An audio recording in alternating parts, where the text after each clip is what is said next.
사도행전 25장 13절로 27절 말씀입니다. 제가 하나님의 말씀으로 봉독하겠습니다. 하나님의 말씀으로 받으시기 바랍니다.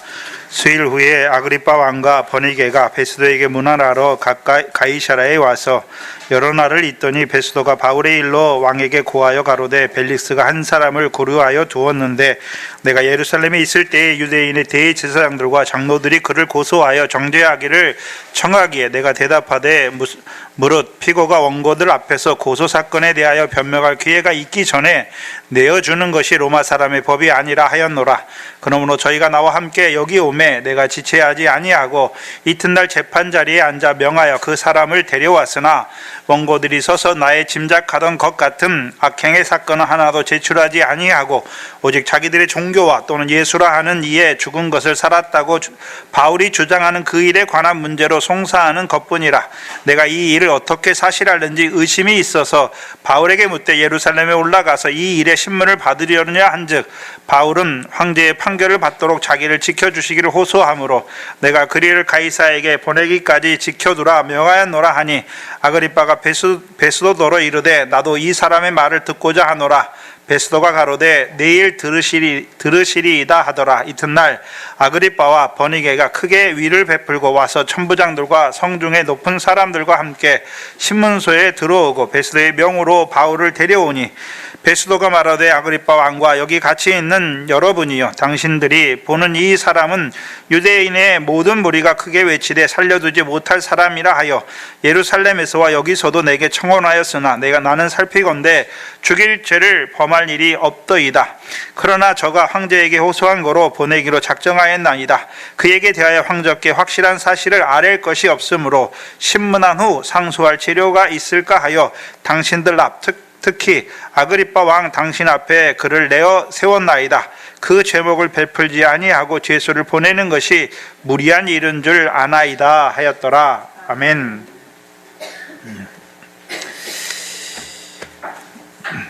영혼의 찬미 1061번 3절입니다. 3절만 드립니다.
하나님이 우리를 도우시는데 문제가 있어요.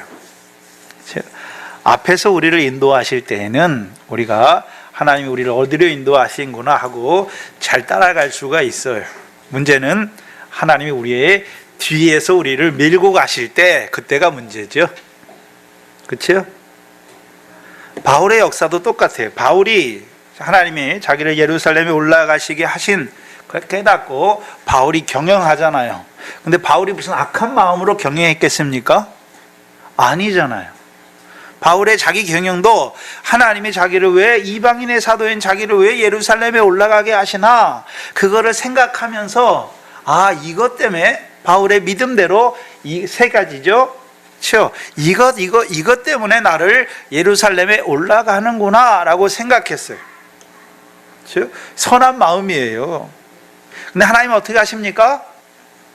하나님은 그렇죠? 뒤에 있어요. 바울 뒤에. 그렇죠? 그래서 바울의 자기의 경영한 것이 다 어떻게 하십니까? 어긋나게 하시잖아요. 하나님이. 근데 바울이 그걸 잘 못 깨달아요. 그렇죠? 그를 예루살렘에 보내시는 하나님의 뜻을 온전히 깨닫지 못하잖아요. 그렇죠? 하나님은 가이사라의 아가보 선지자를 통해서 바울에게 이르실 일을 말씀하셨고, 예루살렘에 올라갔을 때도 그 유대인들을 통해서 바울의 의도가, 바울의 경영이 무너지게 하셨고, 로마로 가고자 했던 그것도 벨리스 총독을 통해서 2태나 2해나 가이사랴 감옥에 지체하게 하신 것이잖아요. 그래서 하나님이 우리를 인도하실 때는 어떻게 인도하십니까? 말씀을 통해서 깨닫게 하셔서 그 말씀으로 하나님이 우리를 어떻게 인도하시는지를 깨달아질 때는 잘 보여요. 근데 문제는 하나님이 나를 이렇게 어떤 자리에 보내시는데, 어떤 일을 하게 하시는데, 어떤 사건을 만나게 하셨는데 하나님의 뜻이 밝히 보이지 않을 때가 문제죠. 근데 그때에도 하나님은 뭐 하고 계십니까? 우리를 위해 일하고 계셔요. 어디에서요? 앞에서가 아니라 뒤에서. 즉 사건과 환경과 배후를 조종하시잖아요. 즉 그렇게 하시는 이유가 무엇입니까? 그거를 시편에서는 하나님이 얼굴을 가리우셨다라고 말씀하세요. 얼굴을 가리우신 하나님처럼 우리의 상황과 우리가 당하는 그런 것들을 하나님이 보지 아니하시는 것처럼 그렇게 하신다. 그 얼굴을 가리우신다. 근데 거기에 하나님의 뜻이 다 있는 것이죠. 우리가 상상할 수도 없는 하나님의 놀라운 섭리가 거기 안에 있는 것이죠. 바울을 통해서 지금 우리에게 보여주시는 것이죠. 그래서 저와 여러분도 하나님의 뜻을 깨닫지 못하고 우리가 선한 정신을 가지고 나가지만 하나님께서 우리를 막으시고 우리를 그 가이사랴에 2년 동안 감옥과 같은 그곳에서 2년 동안 머무르게 하시는 것도 다 하나님의 뜻이에요. 왜 그렇게 하십니까? 요셉에게는요, 말씀이 응할 때까지, 말씀이 저를 단련하실 때까지, 바울에게 있어서는요, 바울의 경영을 다 내려놓게 하시기까지. 바울에게만 그런 역사가 있는 게 아니죠. 저와 여러분에도, 물론 여호와가 우리의 목자가 되셔서 이 양들을 목자의 음성을 통해서 인도하실 때도 있어요. 그렇죠? 그래서 깨닫게 하셔서 새 힘을 주셔서 그 가는 길이 확실하고 그 가는 길에 하나님의 뜻을 밝히 보면서 찬양하며 기뻐하며 감사하면서 나가게 하신 때도 있지만, 그렇죠? 가리우시는 것까지, 하나님이 그 얼굴을 가리우시는 것까지 그 하나님의 뜻을 깨닫지 못하게 하셔서 답답하게 하실 때도 있어요. 근데 답답할 때가 은혜 받을 때예요.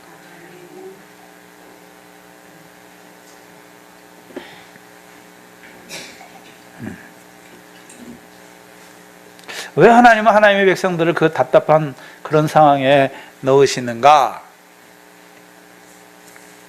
하나님의 뜻이 다 있는 것이죠. 뭔가를 내려놓게 하시는 것이죠. 저와 여러분에게도 그런 일들이 있어요. 그렇죠? 근데 문제는 그 자리에 있을 때, 하나님이 막으셔서 답답하게 하시는 그 자리에 있을 때, 여러분이 뭘 놓고 기도하는데 하나님이 안 이뤄주세요. 하나님이 막으시는 거예요. 그걸 통해서 내게 이루실 일이 있기 때문에. 근데 막으시는 그 과정에서도 요셉이 감옥에서 뭐 답답해하고 원망하고 불평합니까? 가이사랴의 그 감옥에서 2년 동안 바울이 조급해하고 하나님 원망하고 불평하고 있습니까? 아니죠. 요셉이 그 감옥에서 2년 동안도 여호와께서 함께 하심으로 범사가 형통하는 거예요.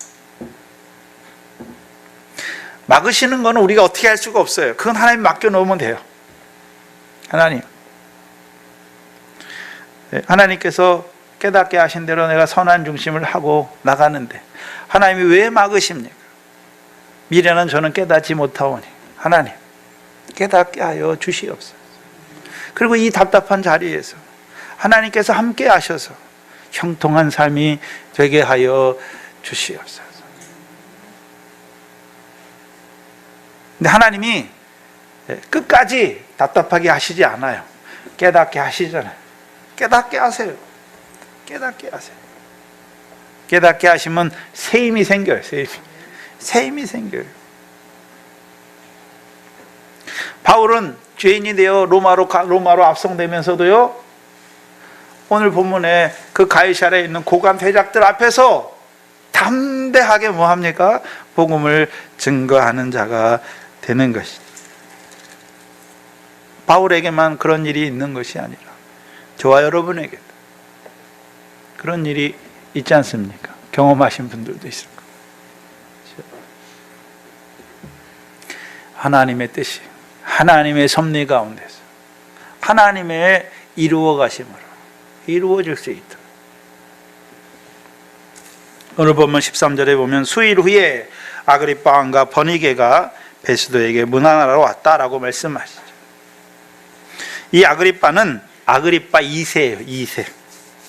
즉 헤롯 대왕의 증손자예요. 헤롯 대왕이 헤롯의 시작이에요. 헤롯 왕가의 시작인데, 즉 예수님 탄생 때 헤롯 대왕을 말해요. 그 헤롯 대왕의 아들이 그렇죠, 헤롯 안티파스예요. 그 안티파스가 누구냐 하면 세례 요한의 목을 쳤던 자고, 예수님이 십자가에 못 박혔을 때 빌라도가 헤롯에게 잠깐 보냈던 자죠. 그리고 헤롯 안티파스의 아들이 헤롯 아그리빠 1세예요. 그게 사도행전 12장에 나오는 야고보의 목을 친 자예요. 그리고 백성 앞에 효유하니까 백성이 신의 소리라 할 때 영광을 하나님께 돌리지 아니하므로 하나님이 충으로 치시니 죽은 자를 말해요. 그리고 헤롯 아그리빠 12장의 헤롯 아그리빠의 아들이 오늘 본문에 나오는 아그리빠예요. 근데 우리 성경에는 아그리빠라고만 했는데 헤롯 아그리빠 2세예요. 2세. 그래서 사도행전 12장에서 그 헤롯 아그리빠 2세 아버지가 헤롯 왕이 사도 야고보를 칼로 죽이고 베드로를 죽이기 위해서 감옥에 가두었잖아요. 그리고 12장 21절에 왕복을 입고 위에 앉아 효유하잖아요. 근데 영광을 하나님께 돌리지 아니하므로 주의 사자가 친히 곧 충이 먹어 죽었던 자죠. 사도행전 12장에서 헤롯 아그리빠 2세의 아버지 헤롯 왕이 죽을 때 그 아들 헤그리빠 2세가 나이가 17세예요. 17세에 불과하니까 황제 글라우디오가 그의 아버지의 영토를 그에게 주지 않아요. 그래서 그에게는 2명의 누이가 있는데, 하나는 오늘 나오는 버니게, 또 하나는요 벨릭스의 아내였던 드루실라. 다 동생들이에요. 여동생들이에요. 그래서 그는 어려서부터 로마에서 자라요. 그래서 로마 황족들하고 굉장히 가까운 사이예요.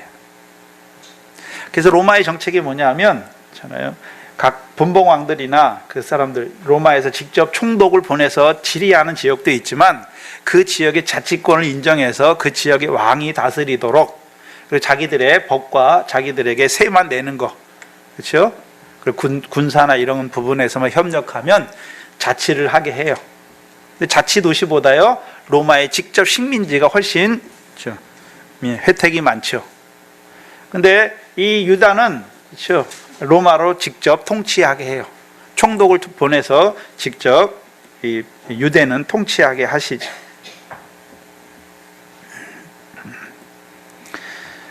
그래서 로마는 그 왕들의 자녀들을 데리고 와서 어려서 황제 될 친척들이나 황제들하고 같이 교육을 받게 해요. 그러면서 어려서부터 친해지잖아요.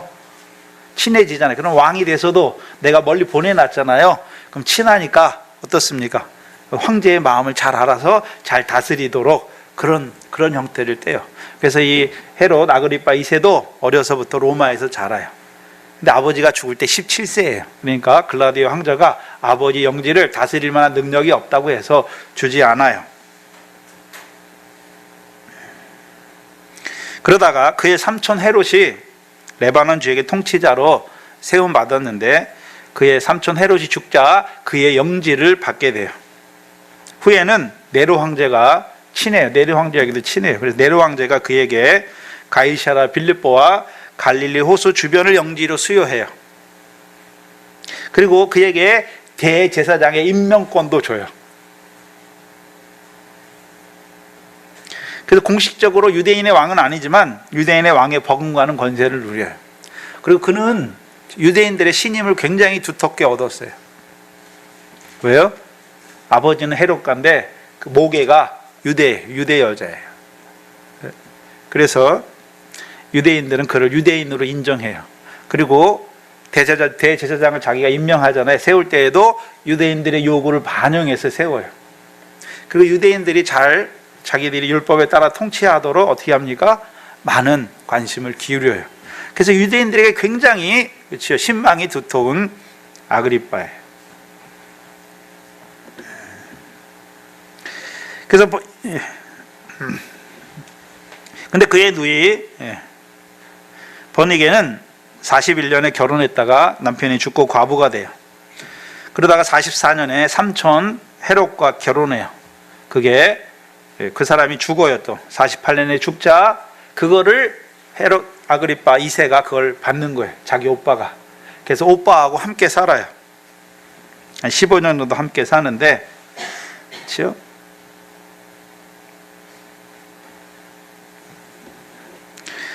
대부분의 유대 요세푸스나 이런 유대의 기록을 보면 그가 그렇죠? 아그리빠 2세와 근친 상간을 했다. 소문이 파다해요. 그래서 63년에 소문을 잠재우기 위해서 갈리기아 왕과 결혼하지만 얼마 못 가서 헤어지고 로마로 가게 됩니다. 지금 같이 다니는 때예요. 아그리빠하고 버니게가 신임 유대 총독을 만나러 가는 것이죠. 그렇죠? 근데 생각해 봐야 되는 것은 자, 헤롯의 가문이 계속 이어지잖아요. 헤롯의 가문이 계속 이어지죠. 그래서 헤롯 대왕은 예수님이 아기 예수를 칼로 죽이려고 했던 자이고 그의 할아버지 헤롯 안티파스는요 예수를 만나잖아요. 세례요한의 목을 치고 예수님을 만나는데 왜 만나려고 했습니까? 이적을 행하심을 볼까? 이적 행하심을 볼까? 그리고 예수님이 이 헤롯 안티파스를 뭐라고 말합니까? 여우라고 말해요. 저 여우도 굴이 있고 여우라고 말해요. 그리고 그의 아버지 헤롯 아그리빠 1세는요 사도 야고보를 뭐 합니까? 칼로 죽여요. 왜 죽입니까? 유대인들의 환심을 사려고. 유대인들의 환심을 사려고. 아그리빠는 오늘 본문의 아그리빠가 나오는데 26장 아그리빠가 이 바울의 교훈을 다 들어요. 그래서 이 아그리빠는 유대의 교훈에 굉장히 밝아요. 사도행전 26장 24절에 그래서 바울의 증거를 다 듣고 뭐라고 말합니까? 바울이 이같이 변명하게 베스도가 크게 소리하여 가로되 바울아 내가 미쳤다. 근데 27절에 아그리빠 왕이여 선지자를 믿으시나이까? 믿으시는 줄 아나이다. 아그리빠가 바울더러 이르되 내가 적은 말로 나를 권하여 그리스도인이 되게 하려 하는도다. 아그리빠는 이미 알잖아요. 그리스도인이 뭔지. 그렇죠? 그래서 바울이 자기를 권해서 뭐가 되려고 한다고요? 그리스도인이 되게 하려 하는구나 라고 말하는 것이.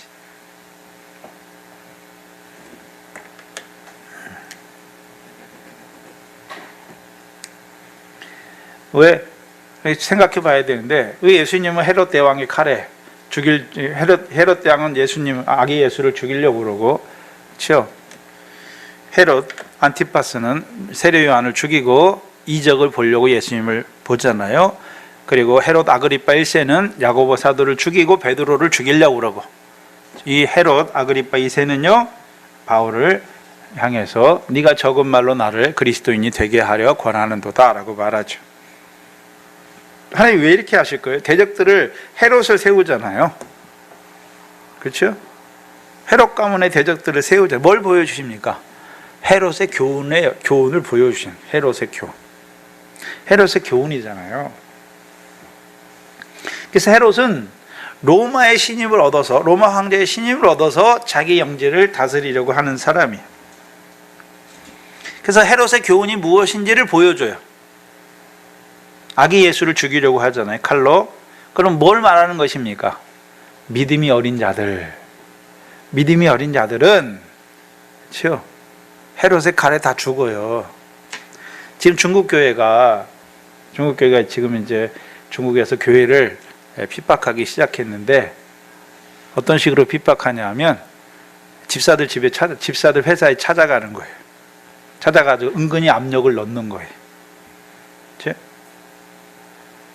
아니면 그 교회에 뿌락지를 삼든지, 그 교회 목사님이 뭘 설교하는지 그걸 보고하게 하든지, 아니면요 신앙을 저버리게. 그 믿음이 없는 자들은 그 세상 권세잖아요. 헤롯과 같은 권세죠. 권세가 오니까 어떻게 합니까? 자기 믿음을 버리는 자들이 되는 거예요. 버리고 어디로 갑니까? 애굽으로 가요. 다시 세상으로 간단 말이죠. 지금 중국이 그걸 달아보는 거예요. 우리나라도 신사참배 때 하나님이 달아보신 거예요. 계명을 지키는지 안 지키는지 달아보시는 거예요. 또 헤롯 안티파스는 어떤 자입니까? 이적을 추구하는 자. 예수 믿는데 왜 믿습니까? 이적, 눈에 보이는 이적을 보기 위해서. 또한 헤롯 아그리파 1세지요. 야고보 사도를 칼로 죽이는 대적의 역사도 이루어요. 누구의 환심을 사기 위해서요? 유대인의, 사람의 환심을 사기 위해서 하나님의 말씀을 대적하는 자들인 것을 보여주시는 거예요. 또한 오늘 본문의 아그리빠는 어떤 자입니까? 네가 나를 적은 말로 그리스도인이 되게 하려고 권한다. 하나님의 말씀으로 받습니까? 바울이 말하는 권하는 말로 받는 것입니까? 바울이 말하는 권하는 말로 받는 것이죠. 그래서 헤롯의 교훈을 한마디로 하면 어떤 교훈입니까? 네? 가이사와 하나님을 겸하여 섬기는 자들이. 가이사와 하나님을 겸하여 섬기는 자들이란 말이죠. 그래서 믿는 것도 어떻게 믿어야 됩니까? 적당하게. 네? 예수 믿는 것 때문에 세상에서 피해가 가거나 손해가 가면 안 되는 거예요. 그러려면 어떻게 합니까? 아예 예수를 버리는, 믿음을 버리는 자들을 말씀하시는 거예요. 오늘 본문은 이 베스도가 아그리빠에게 바울의 일에 대해서 말하죠. 중요한 것만 봐야 되는데, 이미 이제 베스도와 바울 사이에 있었던 일을 다 요약적으로 말하잖아요.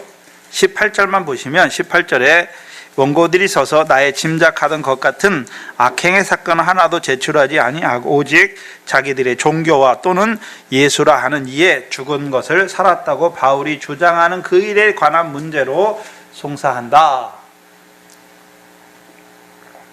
베스도가 지금 아그리빠 왕에게 바울의 문제에 대해서, 바울이 왜 송사에 걸렸는지 그 문제에 대해서 설명하는데 뭐라고 이해했습니까? 이 베스도는 종교 문제로, 유대인들의 종교 문제로, 또 하나는요 바울이 예수의 죽었다가 살아나심을 주장했기 때문에 이런 문제가 일어났다라고 생각하는 거예요. 그럼 저희 종교 문제는 유대인들의 종교 문제인데, 그럼 유대인들의 종교 문제라는 의미는 유대인들은 다 하나님을 섬겨요. 그렇죠? 사두개인도 하나님을 섬기고, 유대인의 종교 문제라 유대인의 종파를 말하는 거예요. 유대인들의 분파가 많아요. 하나님 믿는데 교훈이 다르단 말이죠. 오늘날 교회가 있잖아요. 교회도 있는데 감리교도 있고 장로교도 있고, 그렇죠? 침례교도 있고 성결교회도 있고 성공회도 있고 루터교회도 있고 많잖아요. 또 장로교 안에서도 예장이 있고 통합이 있고 되게 많아요. 왜 그렇습니까? 교리가 달라서요. 교리가 조금씩 달라서 그래요.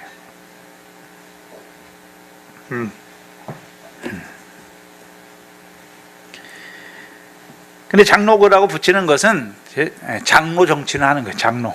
교회 안에서 정치가 장로 정치를 하는 거예요. 그래서 목사는 가르치는 장로, 장로는요 다스리는 장로. 그래서 원래 교회에 장로를 세워야 되는 거예요. 장로를 다스리는 장로들을. 그렇죠? 장로교회는 장로, 그렇죠? 교인들 대표가 장로예요. 그래서 목사와 장로가 협의해서 교회를 다스려 나가는 거예요. 다스린다는 건 정치면에서 교회의 어떤 문제들이나 이런 것들을 처리해 나가는 데 있어서 이제 그렇게 해 나가는 게 장로예요. 근데 저희 교회는 장로교회라, 물론 장로교회라는 의미는 물론 장로가 정치한다는 개념도 있지만 장로교회 원래 장로교회 교리가 뭐냐면 예지예정이에요. 예지예정이에요. 하나님이 미리 아셨다. 그리고 미리 정하셨다. 그렇죠? 그 예지예정이 장로교의 기본 교리예요. 그렇죠? 근데 예지예정을 말하면서 오늘날 장로교가 그걸 다 빼먹어요. 하늘에서 택하신 거, 미리 아신 자로 아들의 영으로 택하신 걸 증거를 잘 안 해요. 아니, 못하죠. 못 보니까. 그래서 칼빈이 하늘에서 우리를 택했다라고 말해요. 기독교 강요에 보면 칼빈이 택자다, 하나님의 택자다라고 말해요. 근데 어떤 의미에서 말하냐면, 그렇죠? 우리를 부르시고 우리가 복음 안에서 하나님을 섬기는 자로 사는 거 보니까 우리가 택자다라고 말하는 거예요. 그래서 구원의 확신을 주기 위해서 택자로 말하는 거예요. 근데 전도사님을 통해서 우리에게 주신 교훈은 무엇이었습니까? 하늘에서 먼저 우리를 아들의 영으로 택하시고 영의 구원을 이루시고, 칼빈에서는 이게 빠져 있어요. 영의 구원, 하늘에서 이루시는 멜기세덱에 관한 교훈이 빠져 있어요. 그래도 그 당시에 천주교가 둘러싸인 그 당시에 이 복음에 대해서 진짜 풀었다는 것 자체가 하나님이 그때 쓰시는 종이에요. 물론 다 보지는 못했지만 그분들이 있으니까 장로교가 생겼고, 그렇죠? 교회가 개혁이 됐고 기독교가 생겼고 장로교가 생기잖아요. 지금 우리가 대부분 하는, 우리가 성찬설을 할 때, 그렇죠? 성찬설 할 때 우리 루터파를 쫓는 게 아니야. 쯔빙글리파도 쫓는 게 아니라 지금 우리가 하는 거는 다, 그렇죠? 칼빈이 하는, 칼빈이, 그렇죠? 그리고 다른 것들도 대부분 다 다른 것들도 칼빈의 그런 것들을 따라서 하는 거예요. 그리고 장로교의 정치나 헌법이나 그런 게 모든 게 다 칼빈에 의해서 대부분 돼 있어요. 그럼 칼빈이 처음 했느냐? 그게 아니에요. 예? 제일 처음에, 그렇죠? 신학자가 있잖아요. 4세기, 3세기, 4세기에 로마의 신학자가 누구죠? 갑자기 생각이 안 나네요. 두 신국에 대해서 쓴 사람이, 자매록 쓴 분 있잖아요. 네, 어거스틴. 그래서 어거스틴은 방대하게 해놨어요. 방대하게 해놨는데 그 부분에서 하나님의 은혜의 측면을 가져온 게 칼빈이고, 그렇죠? 행위의 측면을 가져간 게 로마의 카톨릭이죠.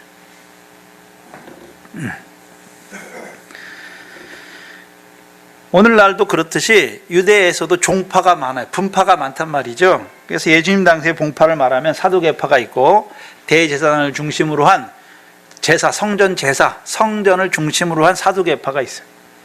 그 다음에 율법의 행위를 중심으로 한 바리새파, 서기관들과 바리새파가 있어요. 그렇죠? 그 다음에 헤롯 당파가 있죠. 그 다음에 에세네파가 있어요. 그 에세네파는 성경에 잘 등장하지 않는데 에센파가 있어요. 왜? 숫자가 너무 작기 때문에. 그래서 에센파는 어떤 자냐면 그 바리새인보다 더 심하게 하는 자들이에요. 금욕주의를 해요, 이 사람들은. 그래서 이 사람들은 바리새인보다 더 엄격한 율법의 규례를 따라서 금욕과 극단주의적 신비주의를 추구해요. 그래서 여기에 가입하려면 엄격한 절차와 이 서약에 의해 가입해요. 수도원과 같은 공동생활을 해요. 그냥 이 동네에서 하는 게 아니라 떨어진 데서, 광야나 이런 데서 자기들끼리 공동체 생활을 해요. 그리고 결혼도 금해요. 사유재산도 다 제한해요. 그들의 근거지가 발견된 게 우리 사회에 있는 쿰란이죠. 쿰란 동굴을 중심으로 생활해요. 그래서 지금 우리가 그 구약에 예전에 구약의 그 마소라 텍스트 저희가 쓰는 구약 성경이 유대인들이 기록한 히브리어로 기록한 마소라 텍스트예요. 그렇죠? 근데 그게 17세기, 18세기, 19세기에 되게 많이 흔들려요. 그게 성경인지 어떻게 아냐? 원본이 없는데 성경인지 어떻게 아냐? 그래서 그렇죠? 그 자유주의 신학자들에 의해서 대부분 막 배격이 되고 막 그런 부분이 되게 많았어요. 그게 성경인지 어떻게 아느냐? 근데 1948년에 이 쿰란에서 그렇죠? 어떤 양치기 소년이 동굴에 갔어요. 동굴이 깊으니까 거기다가 돌을 하나 던졌는데 땡그랑 소리가 난 거예요. 그래서 밑으로 내려가 본 거예요. 그랬더니 거기 막 두루마리 같은 게 막 두루마리가 엄청 많이 나온 거예요. 그걸 영국에 있는 박사가 그 단돈 몇 달러에 주고 사가요. 그게 뭐냐면 쿰란의 구약의 성경, 대부분 성경이 구약의 대부분 성경이 기록되어 있는 쿰란 사본이에요. 그 사본이 나옴으로 인해서 이 자유주의 신학자들이 이 성경에 대해서 이게 성경인지 어떻게 아냐 그렇게 말했던 게 쑥 들어가요. 왜? 거기 성경하고 마소라 텍스트하고 비교해 보니까 거의 비슷한 거예요. 조금 뭐 글자를 잘못 쓰거나 히브리서는 우리처럼 모음 자음이 없어요. 그냥 자음 하나만 다 해요. 그러다 그렇게 쓰여다 붙이다 보니까 되게 자음들이 똑같은데 그거 잘못 썼을 때 피곤하고 썼을 때는 이렇게 필사 오류가 나잖아요. 그 오류 본문들하고 그렇죠. 그 다음에 좀 의역된 본문들 빼놓고는 나머지가 다 똑같은 거예요. 마스터라 텍스트하고 똑같은 거예요. 그러니까 마스터라 텍스트가 유대인들이 참으로 하나님의 말씀을 경건하게 잘 기록했다, 보존했다는 것을 알게 돼요. 그래서 성경에 대한 진위 여부에 대한 그런 것들이 많이 없어지게 돼요. 그게 쿰란 사본. 이 사람들이 거기서 뭐 합니까? 경건 생활하면서 늘 성경 베껴 쓰는 거예요. 성경 베껴 쓰고 이렇게 하고 그렇게 하는 거예요. 근데 뭐냐면 철저하게 금욕주의로 가는 거예요. 결혼도 못하게 하고 사유제사도 안 갖고. 근데 문제는 그 사람들은 한 3,4천만 밖에 안 돼요. 소수예요, 소수. 그래서 문제는 왜 같은 하나님을 섬기는데 유대인들 같은 하나님을 섬기잖아요. 왜 분파가 나뉩니까? 어떤 사람은 사두개파, 그렇죠? 어떤 사람들은 바리새파. 유대인의 대표적인 파가 사두개파, 바리새파예요.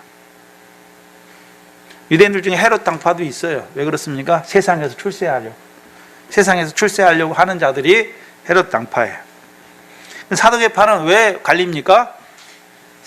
구약의 성경 말씀을 어떻게 해석하느냐에 따라 달리는 거예요. 하나님의 말씀을 어떻게 깨닫느냐에 따라서 다른 거예요.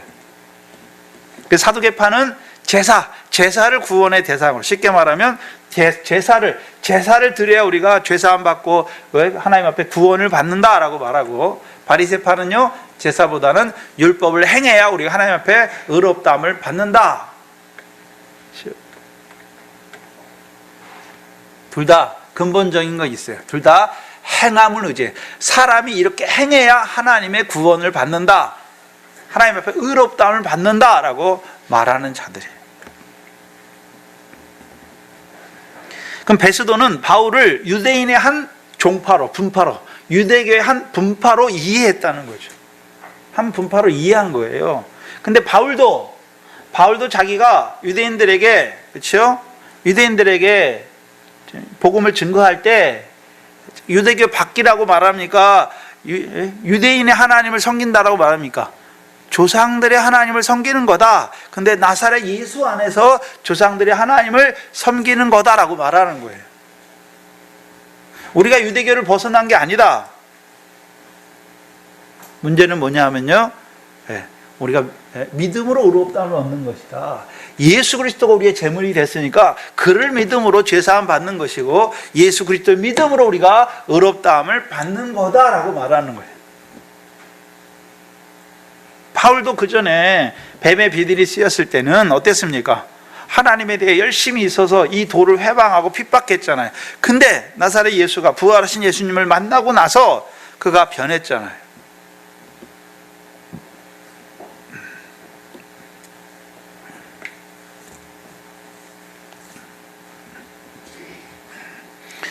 지금도 교파가 무지 많이 나눠져 있죠.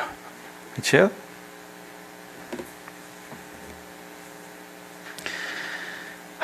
참 와가지고 뉴스를 좀 보니까 그 한기총이라는 데가 진짜 그 헤롯 당파예요 오늘날. 그 대부분의 조금 고신이나 합신이나 조금 바로 하려고 하는 교파들은 다 거기 나왔어요 한기총에서. 그래서 한국교회연합이라고 따로 세웠죠. 너무 정치적이 되다 보니까 복음의 걸림돌이 돼요. 그렇죠? 복음의 걸림돌이 된단 말이죠. 예수님이 말했잖아요. 내 나라는 이 세상에 속한 게 아니다라고 말했잖아요.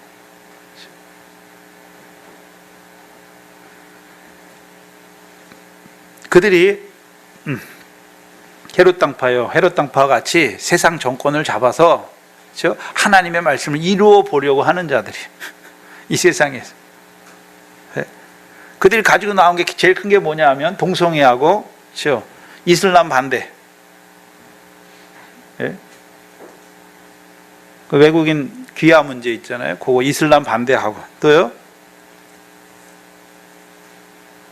또 하나가 뭐죠? 차별금지법.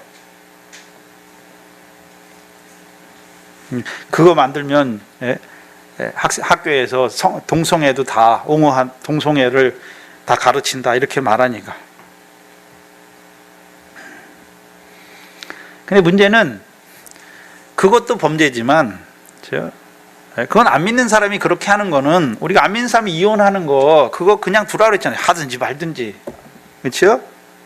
안 믿는 사람이 죄악 가운데 그렇게 하나님의 순리를 벗어나서 그렇게 하는 거 악하면 당연한 거예요. 로마서에도 분명히 있잖아요. 남자가 여자를 써야 돼. 순리를 벗어 남자가 남자를 향해서 마음이 동하는 거잖아요. 이미 로마 때도 있었어요. 왜요? 사람의 본질이 악하기 때문에. 그렇죠? 로마 황제들이 대부분 그 짓을 해요. 어린아이들, 10대 어린아이들 데려다가 그 짓을 해요. 그리고 로마의 악한 황제는 70명의 아이들을 데려가 그 짓을 하다가 언론에 발견될까봐 애들을 낭떠러지 다 떨어뜨려 죽여요. 근데 거기에 자기 조카들이랑 이런 애들이 다 있는 거예요. 이런 로마의 문화가 얼마나 태폐하냐면 하나님이 없는 경건한 그런 믿음이 없이 세상적으로만 잘 되면 어떻게 됩니까? 소돔과 고모라처럼. 로마에 나오는 화장실이나 공용 목욕탕에 거기 그림들 보면 다 성행위를 하는 걸 그걸 다 그냥 거기다 다 걸어놨단 말이죠. 그럼 대중들이 가는 곳에 이미 그런 성적으로 문란한 것들이 너무 많은 거예요.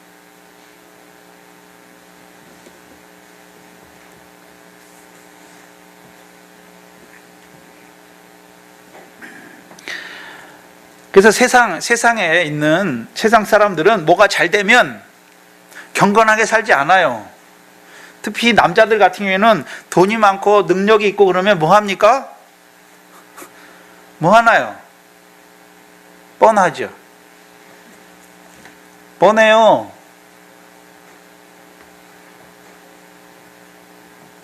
남편이 돈 잘 벌어오면 좋겠습니까? 유능하면 좋을 것 같아요?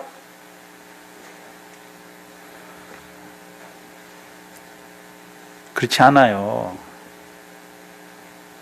지금 우리나라가 성매매를 금지해 놔서 그렇지 그래도 걸리는 사람이 얼마나 많습니까?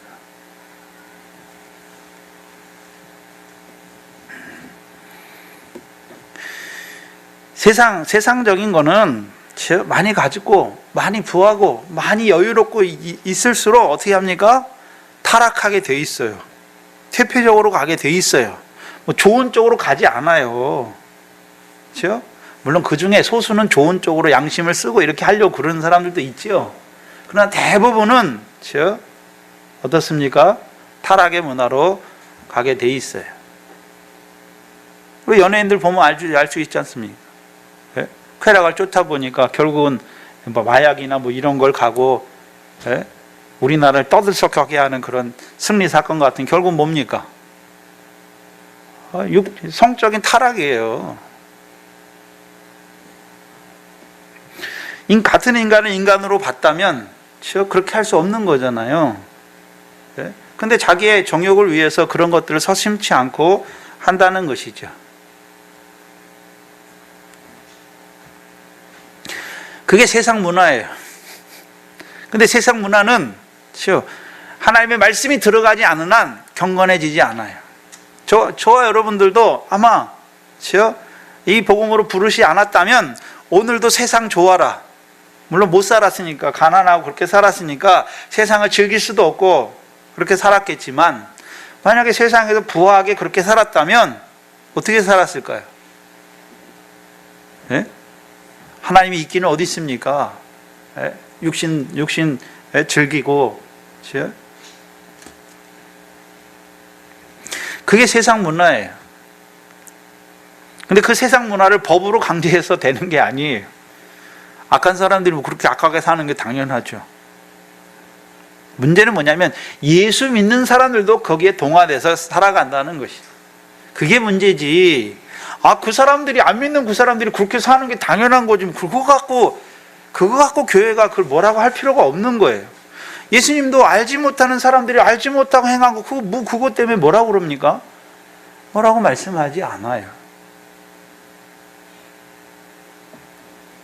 바리새인들처럼 저들은 이방인이다, 율법도 없고 하나님도 없는 사람이니까 다 정죄하고 너희는 다 사단의 자식이고 마귀의 자식이고 정죄해 버리는 거잖아요. 성경에서 말하는 하나님 멸망을 말할 때에는 하나님 백성의 멸망이에요. 광야에서 누가 멸망했습니까? 애굽 사람이 광야에서 멸망했나요? 애굽에서 나온 이스라엘 백성이 광야에서 멸망하는 거예요. 가나안 땅에서 누가 멸망합니까? 먼저는 가나안 7족의 육적 이스라엘에 의해서 멸망하지만 육적 이스라엘도 가나안 사람처럼 되니까 하나님이 바벨론을 들어서 그들을 심판하시는 거예요. 성경에서 말하는 심판과 멸망은 하나님 백성의 심판과 멸망이란 말이죠. 성경은 하나님 백성에게 주신 거잖아요. 하나님 백성에게 경계로 주시는 거고 본으로 주시는 거잖아요. 하나님 안 믿는 사람들이 그렇게 살 수 없어요. 하나님도 안 믿는데 어떻게 하나님 말씀 믿고 그렇게 살란 말입니까? 그게 죄인지 어떻게 합니까? 모른단 말이죠. 그 사람들에게 그게 죄다라고 말하면 이상해지는 거죠. 오늘도 바리새파와 사두개파와 이 헤롯 당파가 얼마나 많은지 몰라요. 바리새파는 어떤 자들입니까? 우리가 하나님을 위해서 뭘 하다, 이것도 하고 저것도 하고. 사두개파는요, 회개해야 천국 간다. 지옥 안 가고 천국 간다. 회개가 구원의 대상입니까?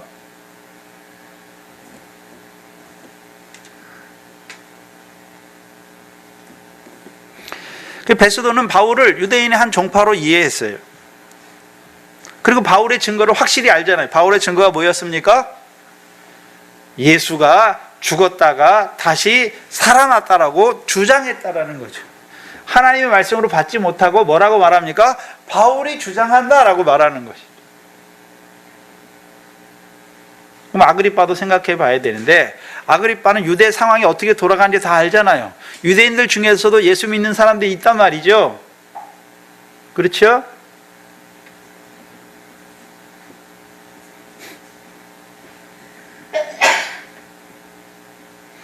그럼 바울이 증거하는 게 무엇입니까? 예수의 죽으심과 부활을 주장하는 것이죠. 근데 바울이 주장하는 예수의 부활과 예수의 죽으심과 부활은 선지자들로 예언하신 대로, 선지자로 예언하신 대로 그가 십자가에 죽으시고 고난 받으시고 후에 영광에 들어가신 것이죠.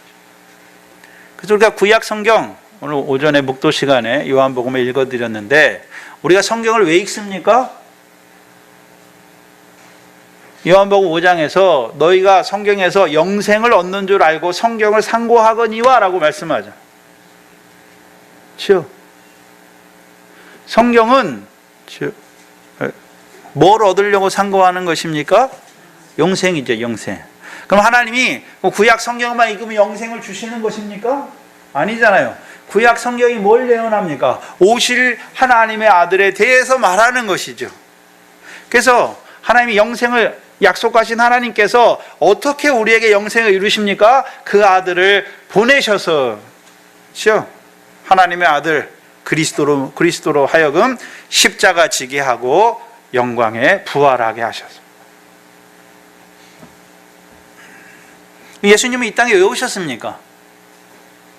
하나님의 뜻을 이루시기 위해, 선지자로 예언하신 고난과 부활을 이루시기 위해서. 그러면 예수님의 고난과 영광의 부활이 믿어지면 우리도 뭐 한단 말입니까? 영생한다는 말이지. 그래서 우리가 복음서와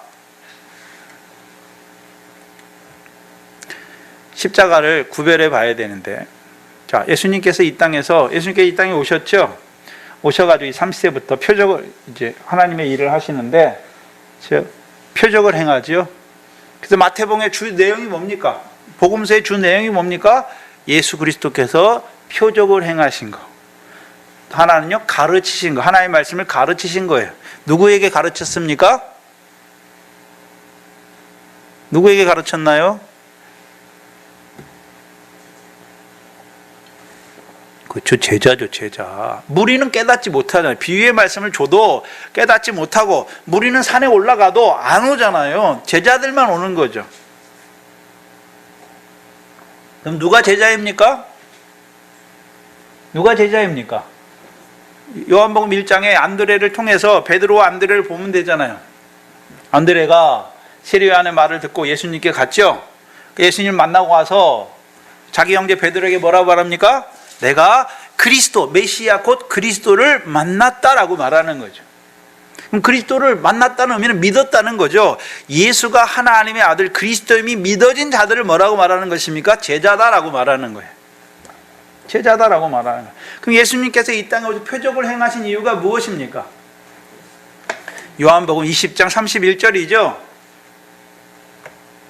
예찬이가 읽어봅니다. 요한복음 20장 30절 31절이요. 요한복음 20장 30절 31절입니다. 큰 소리로 읽으세요.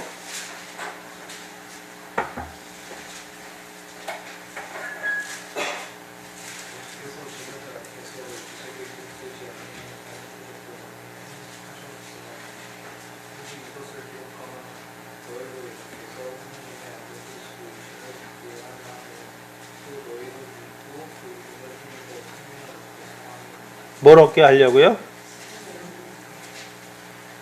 자, 예수님께서 표적을 행하신 목적이 무엇입니까?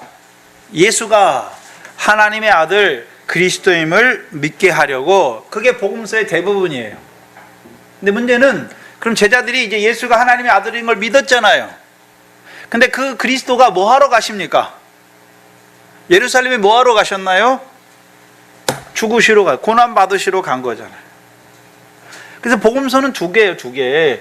예수가 하나님의 표적을 통해서 예수가 하나님의 아들 그리스도임을 믿게 하는 거고, 그럼 믿는 자들에게 예수님께서 그리스도로서 십자가에 죽으시고 부활하신 것이죠. 그게 복음서예요. 그럼 예수님께서 표적을 통해서 예수가 하나님의 아들 그리스도임을 믿게 하시고, 믿는 자들에게 뭘 보여주십니까? 십자가를 보여주시는 거예요. 그리고 부활한 것을 보여주시는 거죠. 그럼 그리스도의 십자가가 제자들과 무슨 상관이 있습니까? 제자들은 이미 세례 요한의 세례를 받았죠. 안드레를 보면 세례 요한의 세례를 받았지 않습니까? 세례 요한의 세례는 무슨 세례였습니까? 세례는 물로 세례를 주는데, 물이 뭡니까? 하나의 말씀이에요. 무슨 말씀입니까? 사도행전 18장에 예수에 대해서 자세히 말하며 가르치죠. 예수의 이름의 뜻이 뭡니까? 자기 백성을 저희 위해서 구원하러 오셨잖아요. 그 요한복음에 세상 죄를 지고 가는 하나님의 어린 양이다. 우리의 세상 죄를 지고 가셨잖아요. 그럼 이제 예수가 믿어진 자들은 어디로 나오면 광야로 나오잖아요. 광야에 나왔다는 것은 광야에서 외치는 자의 소리를 들었잖아요. 누가 외쳤습니까? 세례 요한이 외쳤죠. 그럼 하나님의 백성은 뭐로 살아야 됩니까? 떡으로만 사는 것이 아니라 여호와 입에서 나오는 말씀. 그 말씀이 무엇이었습니까? 율법의 말씀이잖아요. 근데 문제는 이스라엘 백성이 그렇게 살지 못한다는 거죠. 육체를 따라 산다는 거죠. 그러면 어떻게 됩니까? 율법의 저주를 받잖아요. 그 율법의 저주에 떨어지는 거예요. 그럼 그리스도의 십자가는 요한복음 19장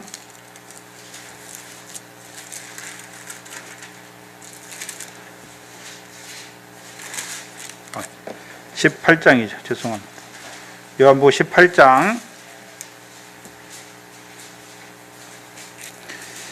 34절에 예수께서 대답하시되 33절부터 봐야죠. 이에 빌라도가 다시 관정에 들어가 예수를 불러 가로되 내가 유대인의 왕이냐? 예수께서 대답하시되 이는 내가 스스로 하는 말이뇨 다른 사람이 나를 대하여 내게 한 말이뇨? 빌라도가 가로되 내가 유대인이냐? 내 나라 사람과 대제사장들이 너를 내게 넘겼으니 내가 무엇을 하였느냐? 예수께서 대답하시되 내 나라는 이 세상에 속한 것이 아니라 만일 내 나라가 이 세상에 속한 것이었다면 내 종들이 싸워 나로 유대인들에게 넘겨주지 않게 하였으리라. 이제 내 나라는 여기에 속한 것이 아니니라.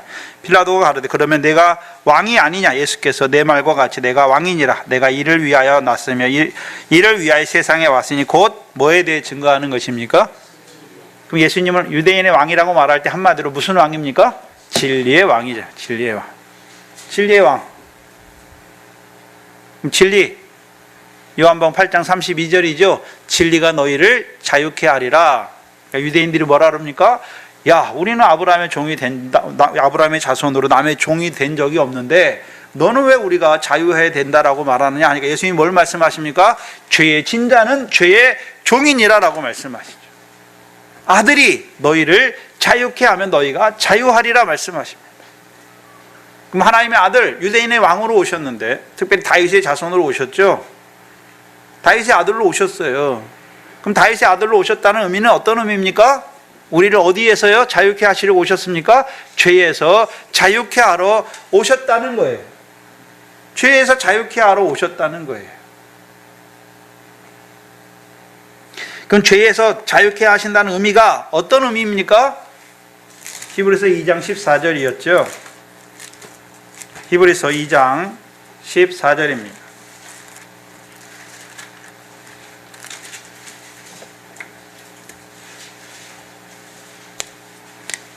히브리서 2장 14절이죠.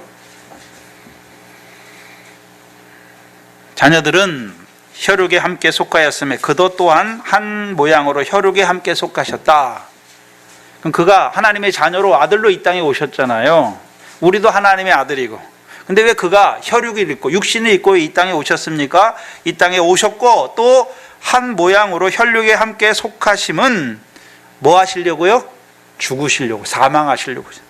사망으로 말미암아, 죽으심으로 말미암아 사망의 세력을 잡은 자 곧 마귀를 없이 하신 거죠. 그럼 그리스도의 십자가는 단순히 우리가 믿음이 어렸을 때는 내가 세상에서 지은 죄 그거 다 사해 주는 거 그거잖아요. 근데 믿음이 자라가면 그리스도의 십자가는 어떤 십자가입니까? 사망의 세력을 잡은 마귀를 없이 하신 십자가예요.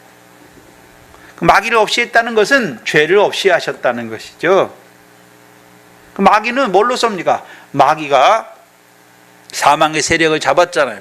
그래서 고린도전서 15장 50절 이하에 사망아 너의 쏘는 것이 어디 있느냐? 사망이 쏘는 것은 죄요 죄의 권능은 율법이다. 마귀는 하나님의 율법을 가지고 하나님의 백성을 쏘잖아요. 죄로 쏜단 말이죠. 죄로 쏘는 이유가 무엇입니까? 사망 가운데 죽은 자가 되게 하기 위해서. 근데 예수님은 이 땅에서 오셔가지고 십자가에 왜 죽으셨습니까? 사망의 세력을 잡은 자 마귀를 없이 하시기 위해서. 그러면 이제 마귀를 없이 하신 그리스도 안에 있으면 우리가 죄를 져요. 죄를 안 짓는 게 아니에요. 죄를 짓지만 죄가 사망에 이릅니까? 죄가 더한 곳에 은혜가 넘치는 것입니까? 죄가 더한 것에 은혜가 넘치니까 죄가 사망으로 역사하지 않는단 말이죠. 우리가 그리스도 안에 있으면 죄를 안 짓는 게 아니에요. 죄를 짓지만 죄가 사망의 역사를 이루지 않는단 말이죠. 왜요? 나 같은 죄인을 사랑하신 사랑 안에서 오히려 어떻게 합니까? 자라게 되는 거예요. 자라게.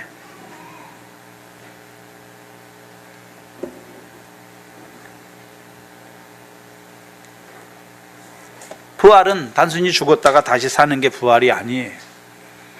그리스도의 십자가가 이제 우리 믿음이 자라난 우리에게 뭘 보여주십니까? 사망의 세력을 잡은 자 마귀를 없이 하시는 거죠. 그럼 부활은 무엇입니까?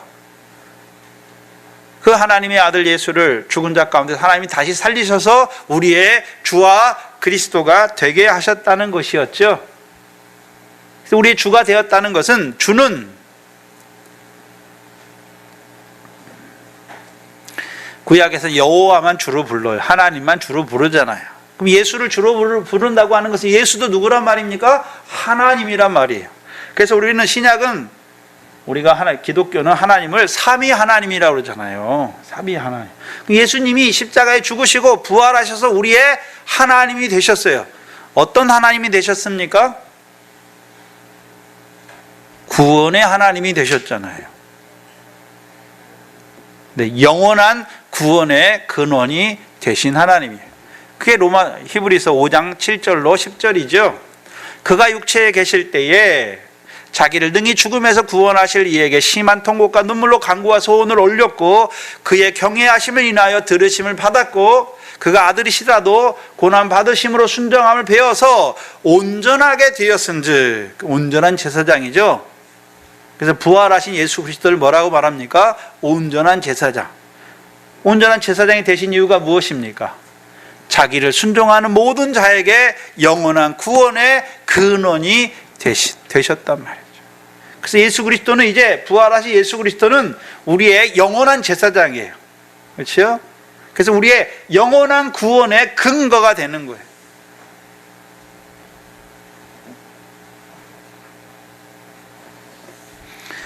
그럼 우리의 영원한 구원의 하나님이 되신 그 하나님이 이제 그리스도, 주와 그리스도잖아요. 그리스도라는 의미는 무엇입니까? 우리에게 성령을 부어주신다는 거죠. 성령 세례 주신다는 거죠. 우리가 성령 세례 받으니까 이제 어디 걸 보게 됐습니까? 하나님 나라에 들어가는 거예요. 하나님 나라에 들어가는 거예요. 그래서 물과 성령을 따라나지 않으면 하나님 나라에 들어가지 못해요. 그럼 성령을 받았다. 우리가 성령 세례 받았다. 말로는 다 말해요. 성령 세례 받았다고. 그럼 성령 세례 받은 증거가 뭡니까? 보화를 부자 청년에게 내 소유를 팔아 가난한 자를 주라. 그리하면 보화가 어디에 있습니까? 하늘에 있잖아요.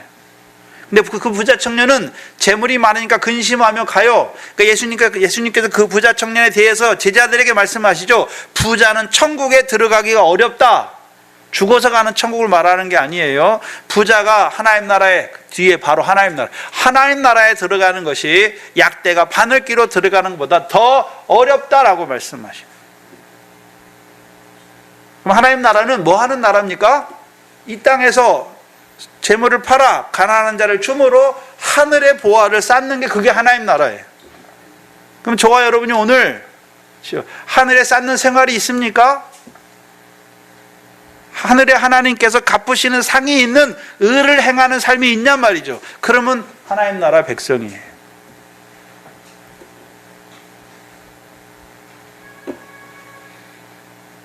십자가 우리의 영원한 구원의 근원이 되셨을 뿐만 아니라 그가 부활하신 그리스도가 되셔서 우리에게 성령 세례 주실 뿐만 아니라, 성령 세례 한 번만 주십니까? 계속해서 성령을 부어주시는 것입니까?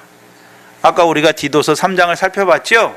성령을 풍성히 부어주시는 우리 주 예수 그리스도의 은혜로라고 말씀하셨어요.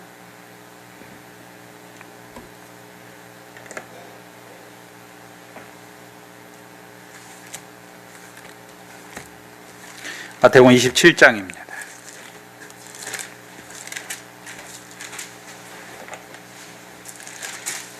마태복음 27장에 부활을 말씀할 때,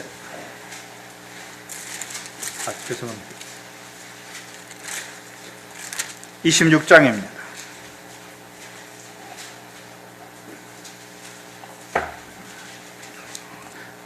26장 63절 64절이죠. 예수께서 잠잠하시거늘 지금 공회 앞에 대제사장 앞에서 예수님이 재판을 받으시는 걸 보여주시는데, 예수께서 잠잠하시거늘 대제사장이 가로되 내가 너로 살아계신 하나님께 맹세하게 하노니 내가 하나님의 아들 그리스도인지 우리에게 말하라. 그러니까 예수께서 가라사대 내가 말하였다. 그럼 대제사장에 내가 누구라고 시인하는 것입니까? 내가 하나님의 아들 그리스도다 시인하는 거죠. 그럼 지금 그리스도로서 뭐 받는 것입니까? 재판을 받는 거예요. 그리고서 뭘 말씀합니까? 이후에 인자가 권능의 우편에 앉는 것과 하늘 구름을 타고 오는 것을 너희가 보리라 말씀하여요. 예수님이 부활을 말할 때에는 예수님이 부활했다 그렇게 잘 말 안 해요. 성경은 누가복음 24장 25절 26절에 고난 받으신 후에 영광에 들어가셨다. 베드로전서에서는요 영광을 얻으셨다. 그게 부활을 말하는 거죠. 근데 마태복음 26장에서는 예수님이 부활한 것을 뭐라고 표현했습니까? 권능의 우편에 앉으셨다. 우리가 시편에서는 하나님 보좌 우편에 앉으셨다 그랬잖아요. 근데 여기는 그냥 하나님 보좌 우편이 아니라 무슨 보좌요? 권능의 보좌가 아니라 권능의 우편에 앉으셨다라고 말씀하세요. 그럼 주와 그리스도가 되셨는데 그리스도가 되셨다는 의미는 어디에 앉으셨단 말입니까? 권능의 우편에 앉으셨다. 왜 권능의 우편이라고 썼습니까? 우리가 잘 아는 사도행전 1장 8절이죠. 너희에게 성령이 임하면 너희가 뭘 받고요? 권능을 받는. 그럼 권능의 보좌의 우편에 앉으신 주께서 우리에게 성령 세례 주시잖아요. 성령 세례 주시는 이유가 무엇입니까? 하나님 나라 자녀가 되는, 하나님의 자녀가 되는 권세를 주신 거예요. 하나님 자녀가 되는 권세를 주셨고, 오늘도 권능의 보좌 우편에서 우리에게 성령을 풍성히 부어주시는 이유가 무엇입니까? 우리가 성령의 권능을 입고 살아가는 자가 되게 하시는 거예요.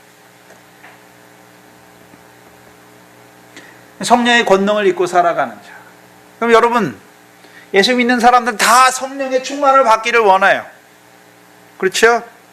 그래서 어디 가면 성령 축복 대성회.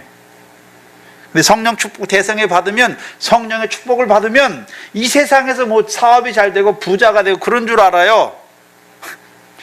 희한해요.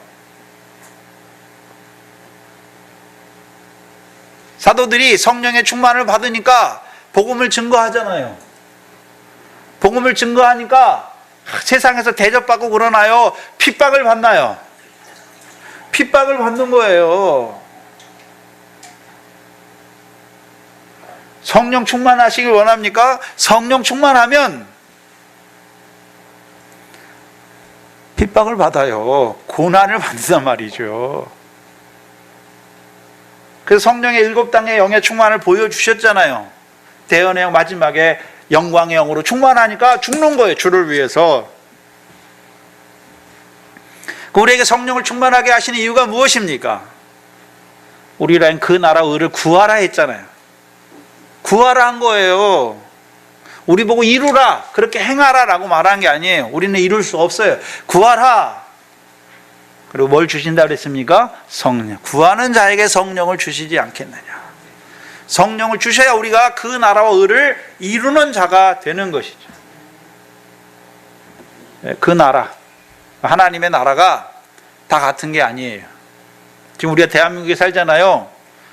여러분 지금 이래가 느끼는 이 세상, 우리 소윤이가 느끼는 세상, 자라나서 예은이나 예찬이가 느끼는 세상, 자라나서 여러분이 느끼는 세상 같습니까? 다릅니까? 다르잖아요. 보는 세상이. 기쁨이 다르고, 노는 게 다르고, 먹는 게 다르고, 하는 게 다르고, 생각하는 게 다르지 않습니까? 하나님의 나라도 우리가 믿음이 어린 자들의 하나님 나라가 있고, 믿음이 자라는 자들의 하나님 나라가 있잖아요. 마태복음 6장에 기도, 구제, 금식, 아버지 하늘에 계신 아버지 하나님께서 갚으시는 상이 있는 의. 근데 기도, 구제, 금식이잖아요. 기도하면 상이 있어요. 기도하면 뭐가 있다고요? 구제하면 뭐가 있다고요? 상 받을 일을 안 해요. 상 받는다고 말은 하면서 기도는 안 해요. 상 받는다고 말은 하면서 구제를 안 해요.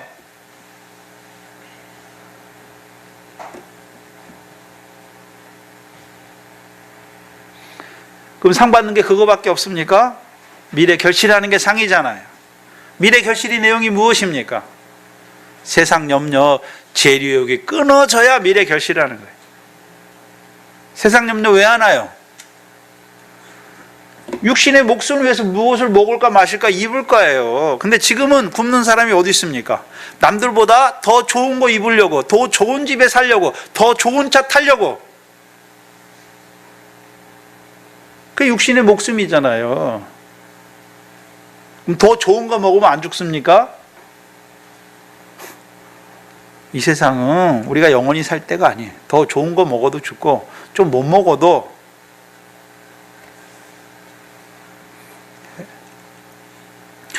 여러분, 좋은 거 먹는 사람이 다 행복할 것 같습니까? 제일 행복한 사람이 어떤 사람일까요? 배고플 때 먹는 게 제일 행복한 사람이죠. 네? 배고픈 사람에게, 한 이틀 굶은 사람에게 아무거나 줘보세요. 먹을 것만 주면 얼마나 기쁘고 즐겁게 먹습니까? 맛있게. 부자들은요, 맨날 좋은 거만 먹으니까 먹어도 좋은 게 몰라요. 그 옛날 로마가 어땠는 줄 아세요? 좋은 걸 막 들여와요. 그래서 막 먹어요. 그래서 화장실 다 토해요. 그래 또 먹어요.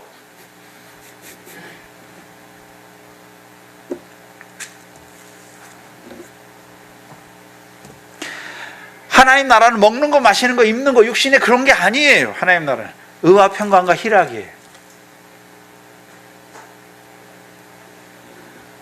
하나님 나라는 육신에 관계된 게 영혼이 잘 되는 거예요. 믿음의 결국 꼭 영혼이에요. 영혼의 구원이에요.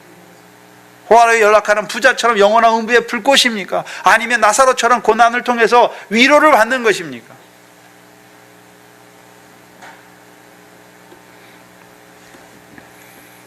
미래 결실하는 게 성령 충만 받은 자예요. 하나님 나라를 유업으로 얻는 열매가, 우리가 무슨 나무입니까? 열매를 맺게?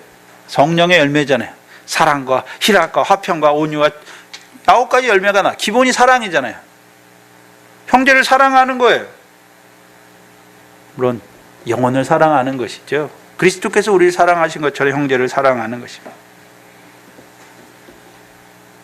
그럼 성령을 입었다는 것, 성령의 충만을 받았다는 것은 뭐 크고 놀라운 일을 하는 게 아니에요.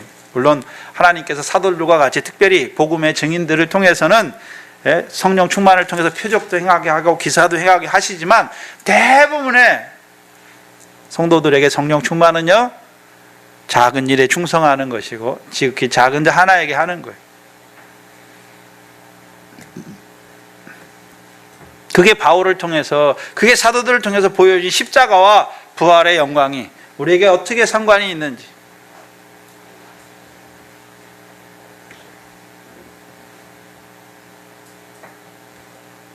이 두 부류가, 이 바리새파와 사두개인들이 평상시에는 둘이 원수처럼 지내다가 바울을 죽일 때, 예수님을 죽일 때, 의인들을 죽일 때는 어떻게 합니까? 짝짝꿍이 돼서 협력하는 거예요. 바울에 대해서 24절에 뭐라고 말합니까? 모든 유대인의 모든 무리가, 모든 종파가 이 사람은 살려둘 사람이 아니다 라고 말하는 것이죠. 하나님의 아들도 죽이는데 무슨 주의 종이라고 뭐.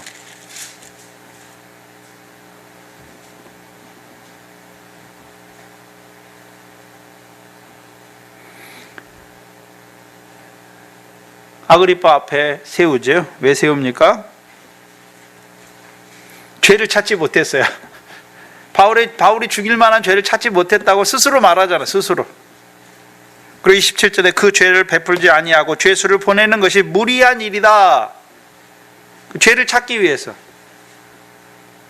그러면 지금 고소인들이 고소를 했잖아요. 고소를 통해서 무죄라는 걸 알잖아요.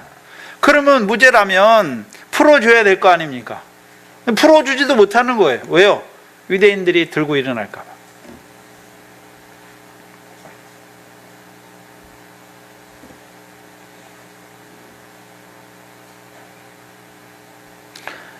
로마 법과 자기 양심에 따라서 재판장으로 재판을 해야 되잖아요. 오늘도 그리스도인들 중에 하나님이 세우신 재판장들, 진짜 실제로 세상에 재판장들 있잖아요. 세상에 경찰들도 있고 의사들도 있고 다 있지 않습니까? 뭐 해야 됩니까? 우리는 세상법이 아니에요. 하나님의 말씀의 법과 우리의 믿음의 선한 양심을 따라 행하는 거예요. 네?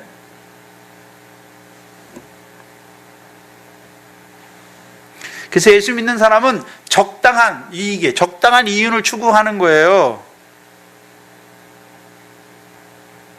장사를 해도 적당한 이익을 추구하는 것이에요. 내가 독점하니까 무조건 많이 받고, 그건 양심이 아니에요.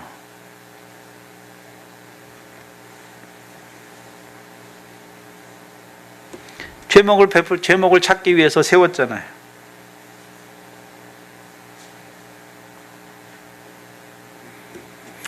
죄목이 있을 수가 없죠.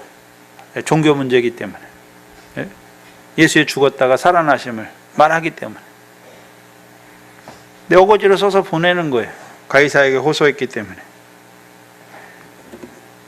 왜 그렇게 하셨습니까? 그게 하나님의 배후가 있는 거죠. 하나님이 그렇게 하시는 거잖아요. 하나님이 바울을 매이게 해서 죄수로 어디로 보내는 것입니까? 로마로 보내는 거예요. 그 죄수로 보내면서요, 배가 완포되잖아요. 완포되는데 하나님 뭐라고 그러십니까? 이 사람들을 내게 붙였다라고 말하죠. 그렇죠?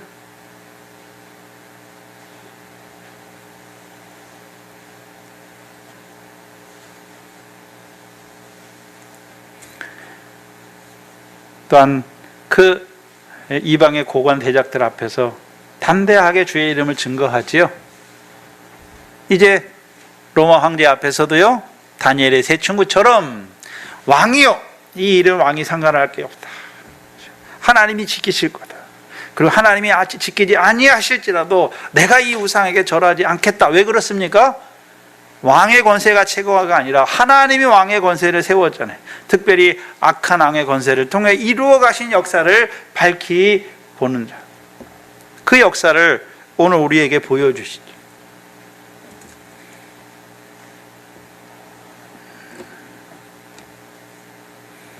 바울이 뭐 때문에 그렇습니까? 십자가와 부활의 증인이기 때문에. 그럼 저와 여러분, 바울만 증인입니까? 저와 여러분도 십자가와 부활의 증인입니까? 우리가 십자가와 부활의 증인이지 않습니까? 물론 바울처럼 어디 가서 증거하지 못하더라. 그 십자가에 늘 대속의 은혜, 죄인을 사랑하신 그 사랑 안에 자라가는 것이고, 오늘도 부활하신 그 주께서 우리의 영원한 구원의 근원이 되셔서 오늘도 우리에게 성령을 풍성히 부어주시는 그 성령의 임재 안에 살아가는 것이죠. 성령 충만을 구하십니까? 성령 충만의 결국이 뭡니까? 영광의 영으로 충만하게 해서 순교케 하는 것이죠. 그게 우리를 위하여 예비하신 그 첫째 부활의 영광에 들어가게 하시는 하나님의 섭리예요. 하나님의 지혜이죠. 늘 그 성령의 충만을 받으시기를 주의 이름으로 축원합니다. 기도하겠습니다. 하나님 감사합니다. 이때 우리를 하나님의 백성으로 그 십자가와 부활을 통해서 불러주시고, 그 십자가를 통하여 이제 사망의 세력을 잡은 마귀를 없이 하여 주셔서, 이제 우리가 죄를 짓지만 나 같은 죄인을 사랑하신 그 사랑에서만 자라가게 하시고, 이제 하나님 권능의 보좌 우편에 앉으셔서 오늘도 우리에게 성령을 풍성히 부어주시는 그 은혜를 인하여 의를 이루어가는 저희들 되게 하여 주시옵소서. 바울을 통하여 우리에게 오늘 하나님께서 그 배후의 역사하심을 바라보게 하시고, 우리 앞이 답답하고 우리 환경이 답답할지라도 하나님의 도우심을 구하고 늘 작은 일에 여호와께서 함께 하심으로 형통한 자로 살아가는 저희의 한날 한날의 삶이 되게 하여 주시옵소서. 감사합니다. 예수님의 이름으로 기도하옵나이다. 아멘. 찬송가